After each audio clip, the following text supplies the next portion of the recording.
The Pool Guy Podcast Show. The Pool Guy Podcast Show. The Pool Guy Podcast Show.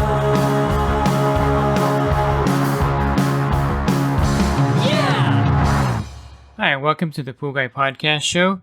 Since this is episode 600, I thought I would reset things and also talk about the end game.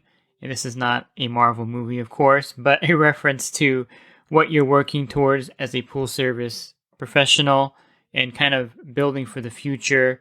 Depending on where you're at, you may be young, old, or just starting out or been doing this for a while. I'm going to give you some tips on what you should be looking towards when you're going to be coming near the end of your career. Pool Service Pro. Open a Leslie's wholesale account today and receive wholesale pricing on products you use every day. Leslie's Pool Supply offers convenient locations that are open 7 days a week. Another great benefit of opening a Leslie's wholesale account is Leslie's referral program. Get referred to a customer looking for weekly pool service. Also receive priority service, enhanced rebate programs, a discount on your general liability insurance through SPA, a discount on your pool routing software through Skimmer, and an opportunity to co-brand with Leslie's on your social media, website, truck, and more. Save time and money and grow your pool service route and become a Leslie's Pro. So I hope Disney's not going to sue me for using that term endgame here, but basically I'll just go over a brief summary of my background in the industry, and I always like to reset things when I get to these kind of even-numbered 100 podcasts. So I'm at number 600 right now. I've been doing this for a while here. I do a podcast Monday through Friday, and so the numbers build pretty quickly here with the podcast every day, Monday through Friday. I've been in the industry since 1990. I started out at 16 years old, actually 15 and a half, I would say. A family friend trained me in the industry back in 1988, and I would say I've been in the industry since 1990 because that's when I actually started working as a full-time pool service professional. I worked for a pool store in Rancho Cucamonga. It was called Splash Pools. I believe he's retired now for many years, and that's where I got my start in the industry, working at a pool store. In fact, when I was 15 and a half, I did work at another pool store in Upland, which was Gary's Pool Store. And that's when I was working through an ROP program at the school. And I was working after lunchtime, doing a few pools, which was probably not legal at the time, but they let me get away with it because, it was the 80s and you could pretty much do anything in the 80s. So this is to say that I have a long history in the industry. I mean, they were white creepy crawlies back in my day. I don't know if you remember those with kind of bolts holding them together. And then you had the Hayward Navigator. Those are like the two premier suction side cleaners out there. A lot of stainless steel equipment, a lot of separation tanks for the DE. So it was kind of like the dark ages of pool service. So fast forward to currently, I've been doing the YouTube stuff, the podcast, the consulting, the coaching for a while now. And so I have a lot of industry experience under my belt. I wouldn't say that I'm an expert at everything in the pool industry, but I know enough based on the fact that I've been gaining knowledge over the years, and I've been in it for a long time. So I know kind of how things went decade to decade. And basically I take all of this information and I apply it here at the podcast, the YouTube videos, when I review a product, when I'm coaching someone in my group. All of this knowledge comes back, and it comes in handy to have these years of experience in the industry. So one thing I would like to talk about today is if you're in the industry, let's say you're starting out, you're at the ground level, you're in your early 20s, maybe you're in your 30s, you have to kind of think also of an end game, where you're going to be when you're in your 50s and 60s. And I know it's hard to think about that, but I would kind of liken it to a professional sporting athlete kind of profession. I'm not saying that we're at that caliber, but you kind of have that lifespan physically of an athlete. And so most athletes will retire in their early 40s, with some exceptions. I think baseball, they can probably go into their mid-40s, and some football players also go later. But basically, your body wears out from being out there with the daily wear and tear of doing a physical job like pool service. And it is physical, not maybe as physical as other jobs out there, but you're still out there every day in the elements and you're doing physical work. So I'll use myself as an example. My left hand is the last part of my left hand, the bottom 2 or 3 fingers, don't work very well anymore with all the repetitive motion. I sleep at night with compression gloves on because of that reason. And I really don't have a lot of movement on my left hand per se. So I have to limit myself with the amount of installs I do now because I can't really grip things properly or do things properly. And, this year I turned 50, and basically being out there all this time doing repetitive motion and doing physical work wore out my body pretty much in that aspect. My knees are fine. My back is fine. Because I took precautions, I wear knee pads out there. If you see my videos, I'm wearing knee pads. And I wear a back brace when I'm working. And I started wearing a back brace about 8 years ago or so.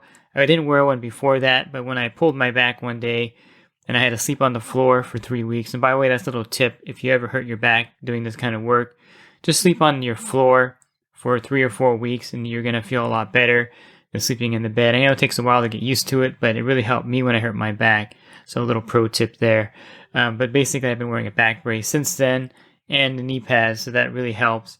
And of course, I wear gloves because the chemicals we use out there are all cancer-causing chemicals of one form or another. And so you want to protect yourself by, wearing a mask when you put diatomaceous earth in the filter. Definitely wear gloves when you handle chemicals, the trichlor.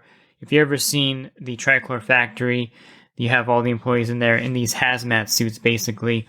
And I've ran into someone who used to work in one of these companies, and one day he forgot his gloves.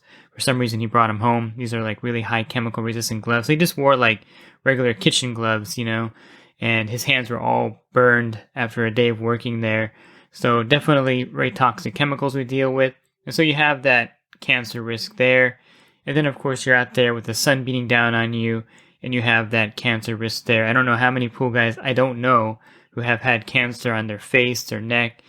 So a lot of guys do get that cancer on their face and neck and on their arms. So you definitely want to protect yourself from skin cancer by wearing a lot of suntan lotion. I have a video where I go over ways I protect myself. And in that video, you're going to see me kind of lather myself up with like baby suntan lotion.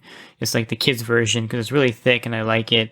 And I feel like it protects me. I tried the spray stuff. I just don't feel like it's protecting me as much as kind of the thick white suntan lotion. And so definitely think about protecting yourself out there because your body will wear out. And of course, the sun causes cancer. So those two hazards. And plus, the chemicals we use are carcinogens. Most of them have labels on them that say they cause cancer. If you look at the bag of diatomaceous earth that we use in the filters, you can see that it's registered as a industrial carcinogen, which means overuse over time. Using it in your specific industry like pool service, you can develop lung problems from the silica. Breathing it in, it stays in your lungs and could cause actually lung cancer at some point, I'm sure. So those are all hazards of the job. So I think one thing you have to kind of keep in mind is, where are you going to be 20 years from the day you started? Are you going to be out there doing the pools yourself still, or are you going to be doing something else? And I think the options for you working out there until you're 60 is viable. I mean, there's a lot of guys out there that are still working in their late 50s and 60s, and I myself still maintain a pool route out there, and so I'm working out there in the field. Not as much as I used to work. When I was much younger, I was able to do a lot more pools per day, and I had a much bigger route. And so as you get older, you can't do quite as many pools, and you feel it for sure as the day goes on. Even though I feel like I'm pretty physically fit, I still get worn out by working out there, especially when it's a really hot day. And so these are the things you have to think about. And if you're young, you probably don't think about it too much, but I would say that you can go in 3 different directions in the pool industry. You could build an empire, which is a lot of guys that I know do. I have a good friend that has 1,200 pools or 2,000 pools. I can't remember how many he has. And multiple employees. You can definitely build that. You kind of sit behind the desk at that point, handle calls, go out when you're needed, and kind of run that empire. And you don't need, 1,200 pools. You can do that with 300 and be pretty successful with employees working underneath you and having good income coming in without you having to do a lot of the physical work anymore. And so you can build your route towards that empire kind of building, as I refer to it. Or you could retire from being out in the field and work for a manufacturer. Hayward likes to hire people with pool background. Leslie's hires people with pool service background. Pentair, become a rep or work in a department. And a lot of guys will transition from their pool route and they'll work for a manufacturer. And that's a good way to get out of the field and still kind of stay in the industry. You just have to understand that now you're going to be working for a corporate company. And even though you've been working on your own all this time, there are different things involved when you work for a corporation like Hayward or Pentair or Jandy So those are options also. If you feel like you can't work in the field forever, you can definitely apply to work in one of these other fields inside the industry. And some people have very good success at it, working for a manufacturer after being in the field, because they take that field experience and apply it to different areas in that particular industry. Or you can do what I'm planning to do when I finish, and which is to live off passive income. You can do this with stock investing, real estate investing, which I've done. I've done a lot of real estate investing. So I plan on living off of the rental income coming in from the properties that I purchase. And this is the way I'm looking at the end game for myself, is that I will be out of the industry one of these days. Right now I'm enjoying what I do, and I should back up and say that, I could leave at any time I want to at this point, but I really enjoy my work. I like doing the podcast here. I like doing the YouTube videos. I like maintaining a pool route. All of this is enjoyable to me. But the day that I decide that I don't want to do anything anymore, I can definitely just live off the passive income that I developed. And so how do you develop the passive income? Well, you start young. And so if you're in your 20s, you definitely want to invest in Roth IRAs, standard IRAs, investment funds, whatever you want to put your money towards. And if you're a Dave Ramsey fan, he recommends 15% of your income towards that. And that kind of builds over the years. If the stock market's at 32,000 right now, 33,000.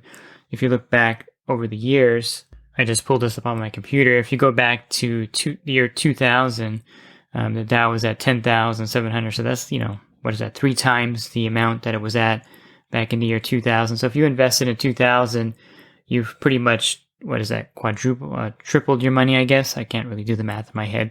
Anyway, you made a lot of money if you invested way back then. And so it kind of gradually builds over time if you invest in the market. I think owning real estate for me is the best investment, because you don't have to wait until you're, 59 or 69 to draw the money. You'll be able to get the rental income every month from your tenants. And if you have some kind of mortgage on the property or expenses, you can write those off, and then you're going to be able to keep more of the money that you earn. And so rental properties are a great way to offset your taxes. You can depreciate, about $5,000 of the value of the property over 22 years. And that's also a tax break. But any kind of expenses you put into the property, including the mortgage and property tax, can be deducted from your taxes. You have to find a good CPA that can really utilize this aspect of it. And then you develop the portfolio of rental properties. And one of the things that's really nice about it is that you own the asset if you pay off the mortgage, which is what I do, or hold them without any mortgages, which is what I also do. And then you basically have that asset worth, $400,000. And if real estate is always going up, it may go down a little bit, but because it's based on kind of the inflation rate. For example, if you look at a house that was 2 years ago selling for $300,000 and today it's selling for $400,000, that doesn't necessarily mean that it went up by $100,000 in value. That may mean in a lot of cases that the area that the house is in, the amount of money or the value of that dollar is less 2 years later down the road. For example, if you go to a burger place and buy a burger today, it's like $9 for a burger special. And 5 years ago, that same burger special was $5. Doesn't mean that that particular burger special has increased by, $4. It just means that the amount of money that a dollar is worth has gone down. And that's kind of based on the 4% inflation rate that we face every year as kind of a baseline. And so the house not necessarily has gone up by $100,000 in value. It's just that the dollar is worth less because of inflation. And so if you hold that house for 10 years and it's worth $600,000, you're hedging your bet against inflation by not having the money in your bank or another investment type. And that's kind of the benefit of having the real estate, is that the value goes up, usually higher than the rate of inflation, and therefore the money you invest kind of grows that way. I don't know if that makes any sense to you, but basically putting money in real estate, paying off the mortgage, and holding the house is probably one of the best ways to have real wealth or real transferable wealth in your portfolio. Now, I'm not a financial advisor by any sense. I just play one on this podcast here. But basically, if you have a balanced portfolio with investments in a Roth IRA, and the reason why I suggest a Roth IRA is because when you draw that at the end, you don't pay taxes on it. Now, that doesn't offset any of your taxable income now, but later on when you're, 60 or 70, you draw out 200,000 from your Roth IRA, you don't have to pay any taxes on that money. Whereas in a traditional IRA, you're getting a break on your income so that if you make 50,000 and you put 10,000 in that, you're only going to be taxed for 50,000 from the IRS. However, when you draw out 200,000 on that, you're going to pay whatever your tax rate at that time is. So talk to a financial advisor. They'll tell you what's best for you at your age. I think the Roth IRA is probably one of the best things you can do as a pool service worker or pool service professional. Start one of those and contribute your maximum amount every year. And if your wife is an employee of you, you can definitely have her utilize her income from your business to open up a Roth IRA in her name, and you would kind of double your investment there. But back to the real estate, I think for me, it's one of the things that I really enjoy also because it's something tangible. I can drive by the property and it's like, hey, that's my house. So you got to start developing some ideas on what you're going to do at the end when you are going to retire, because you can't work forever and you have to have something to kind of go into, because even if you're not doing pool service, whatever you're doing, you need some kind of retirement because you can't rely on just Social Security to get by because of the fact that everything costs a lot of money. As you get older, things are going to be much more expensive for you. So start now while you're young, or if you're older, just double up your investing now and kind of build on that to kind of get a head start, or kind of catch up, I should say, because you started too late. And if you think that what I'm saying here doesn't make any sense at all, that, hey, I'm working and I don't really need to put any money away or invest or save, I think 53% of Americans don't have any kind of investments.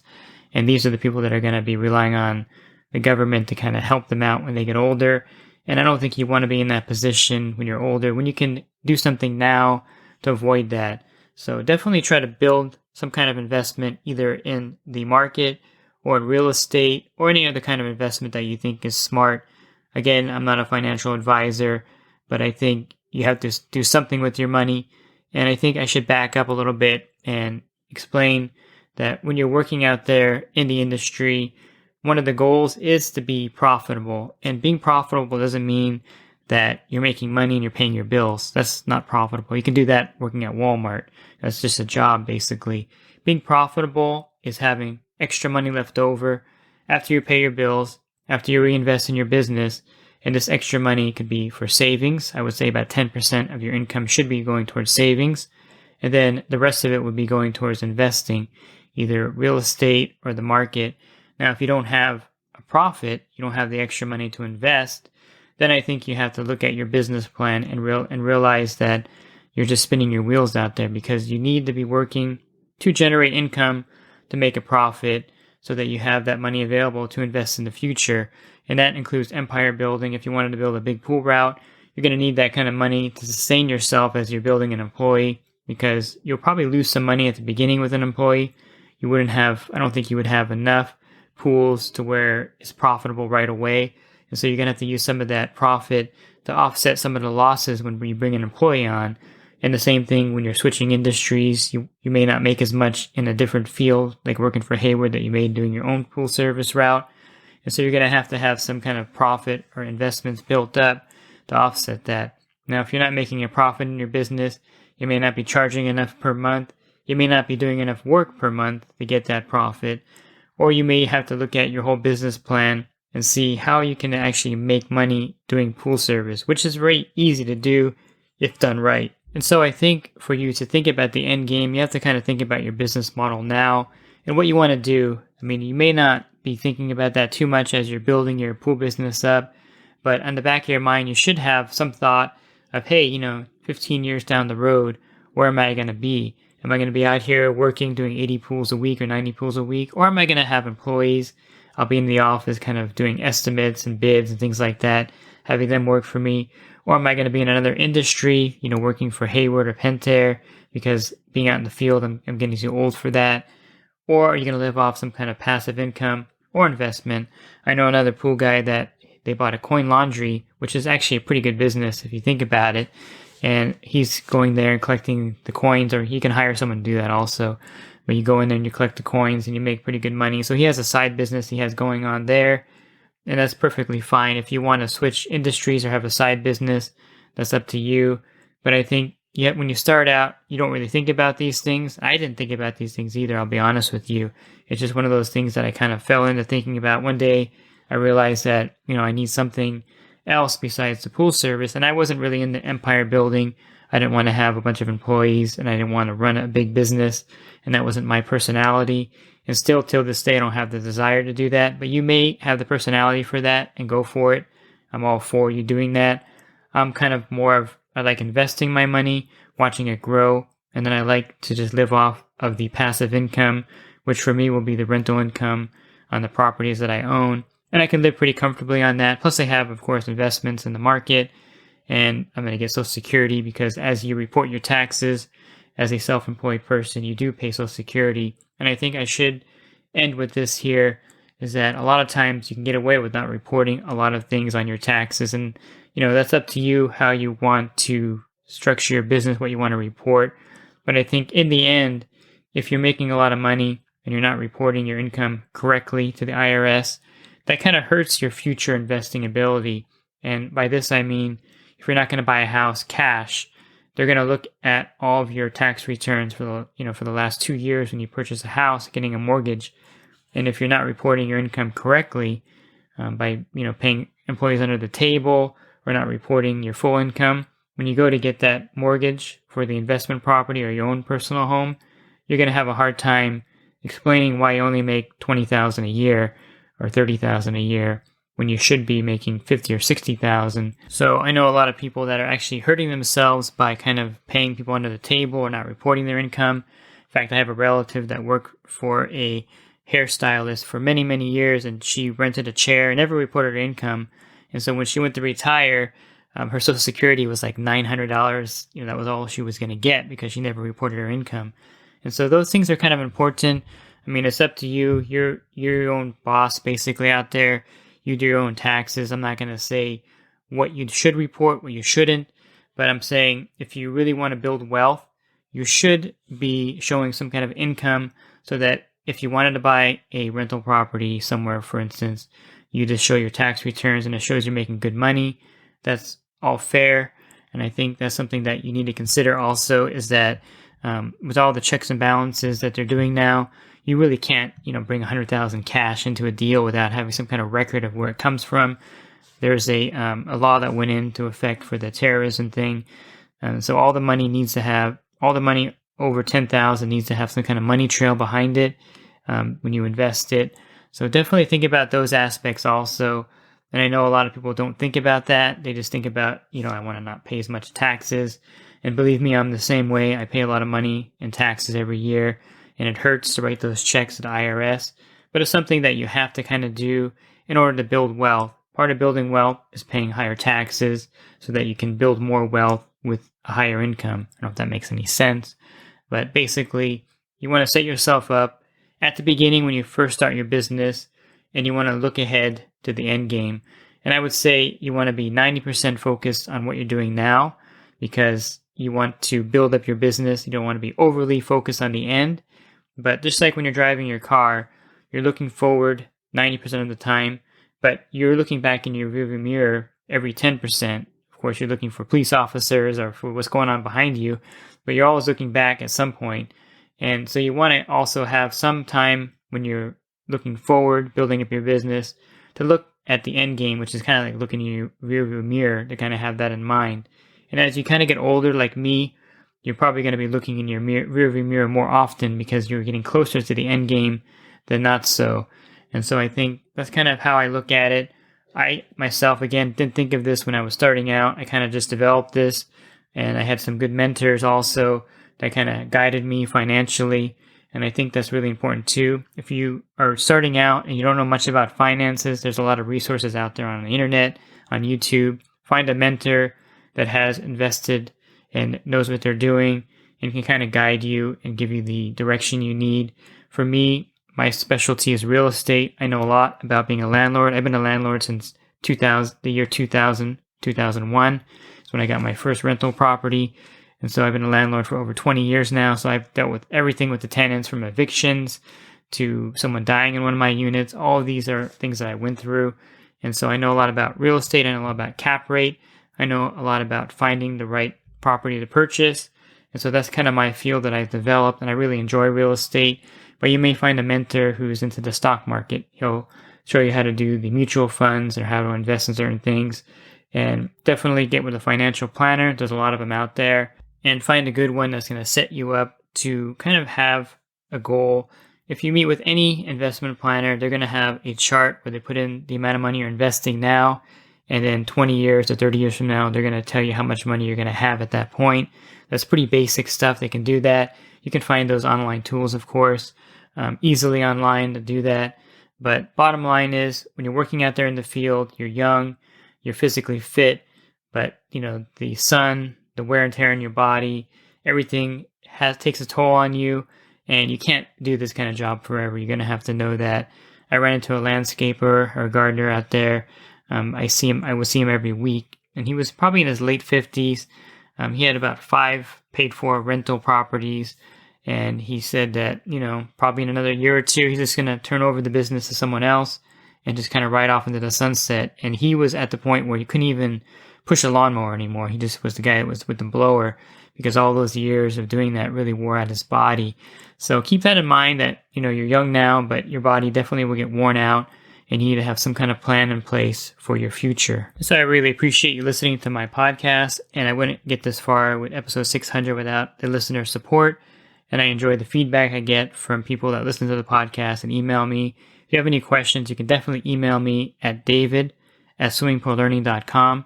Go to my website, swimmingpoollearning.com, to find previous episodes of the podcast I recorded. On the banner, you're going to see a podcast icon. Click on that, and it'll take you to the previous episodes that I have recorded in the past. And if you're in the industry and you want to enhance your business, or you're starting out, definitely consider my coaching program at poolguycoaching.com.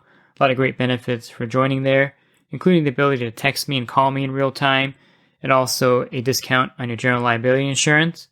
I think you could really benefit from the coaching program if you're starting out, if you've been doing it for a while, or if you just want to enhance your business and take it to the next level. Again, you can find more about the coaching program at poolguycoaching.com. Thanks for listening to this podcast. Have a great rest of your week, and God bless. Pool Service Pro. Open a Leslie's wholesale account today and receive wholesale pricing on products you use every day. Leslie's Pool Supply offers convenient locations that are open 7 days a week. Another great benefit of opening a Leslie's wholesale account is Leslie's referral program. Get referred to a customer looking for weekly pool service. Save time and money and grow your pool service route and become a Leslie's Pro.